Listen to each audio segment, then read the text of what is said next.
नमस्कार, मैं हूं आंचल सिंह। पीएम नरेंद्र मोदी ने लाल किले के प्राचीर से वीर सावरकर का नाम क्या लिया?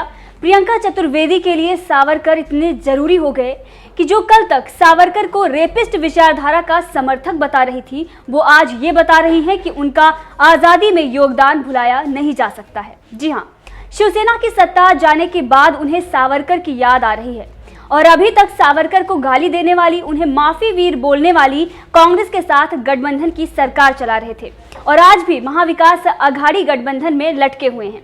अब इसी को लेकर लोग प्रियंका चतुर्वेदी को ट्रोल कर रहे हैं। सबसे पहले आपको प्रियंका चतुर्वेदी की हिस्ट्री बताते हैं, उसके बाद उनका बयान सुनाते हैं और फिर जनता इस पर क्या अपनी राय दे रही है वो भी आपको बताते हैं। समय शाम 5:46 30 मई 2016 को प्रियंका चतुर्वेदी एक ट्वीट करती हैं और लिखती हैं कि कोई आश्चर्य नहीं है कि यहाँ भक्त बलात्कार की धमकियों का बचाव कर रहे हैं। ये सावरकर की विचारधारा है।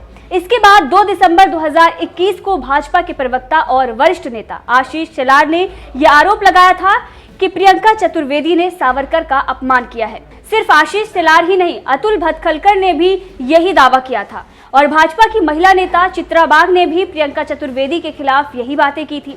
इसके बाद प्रियंका चतुर्वेदी ने इस पर सफाई भी पेश की थी और कहा था कि उन्होंने या उनकी पार्टी यानी कि शिवसेना ने ऐसा कुछ नहीं किया है। दरअसल ये मामला था 12 सांसद राज्यसभा से जो सस्पेंड कर दिए गए थे, ये वही मामला था और उसके बाद सांसदों के द्वारा ये बयान दिया गया था कि हम सावरकर नहीं हैं जो माफी मांग ले।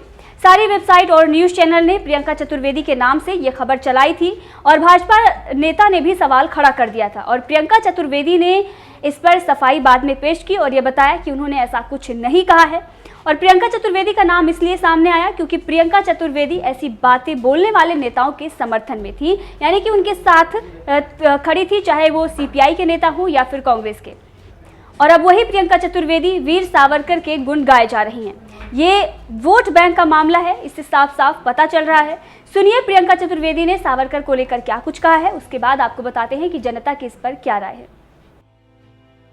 बिल्कुल, वीर सावरकर जी का जो योगदान रहा है भारत की स्वतंत्रता मूवमेंट में, वो कोई भी नकार नहीं सकता है। इंदिरा गांधी जी ने भी जब प्रधानमंत्री थी, उन्होंने उनका पोस्टल स्टैम्प जारी किया था, उन्होंने उनके ऊपर एक फिल्म बनाई थी और उनका पार्लियामेंट में एक बहुत ही बड़ी पोर्ट्रेट भी लगी हुई है। तो मैं मानती हूँ कि हर जन का योगदान होना चाहिए। किसी को बड़ा दिखाने में और किसी को छोटा दिखाने में जो आजकल काम हो रहा है, उससे हमें बचना चाहिए। सभी का योगदान रहा है। आज हम 75वीं स्वतंत्रता दिवस मना रहे हैं, तो हम कोई भी छोटे से छोटा हो, बड़े से बड़ा हो, नामी गामी हो, सभी को स्मरण करना चाहिए, उनके योगदान का धन्यवाद करना चाहिए और आभार व्यक्त करना चाहिए। अब आपको इनके बयान पर जनता कैसे रिएक्ट कर रही है वो भी आपको दिखाते हैं।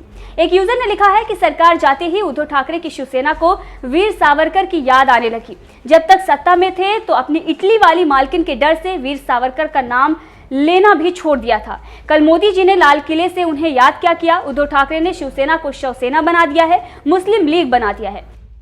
एक और यूजर ने इस पर टिप्पणी करते हुए लिखा कि अरे वक्त क्या बदला, इसके तो जज्बात सच में बदल गए। भगवान ने बहुत नाइंसाफी की है प्रियंका चतुर्वेदी के साथ। इसके बाद एक यूजर ने लिखा कि ये प्रियंका चतुर्वेदी रंग बदलू गिरगिट की तरह कभी कुछ भी बोलती हैं तो कभी कुछ भी। आज इनकी शिवसेना खत्म हो गई है, इसीलिए रंग बदल गए इनके। इसके बाद एक और यूजर ने लिखा कि ये प्रियंका चतुर्वेदी असली वाली हैं या फिर नकली वाली। बहरहाल इस खबर को लेकर आपका क्या कहना है, कमेंट करके जरूर बताइएगा।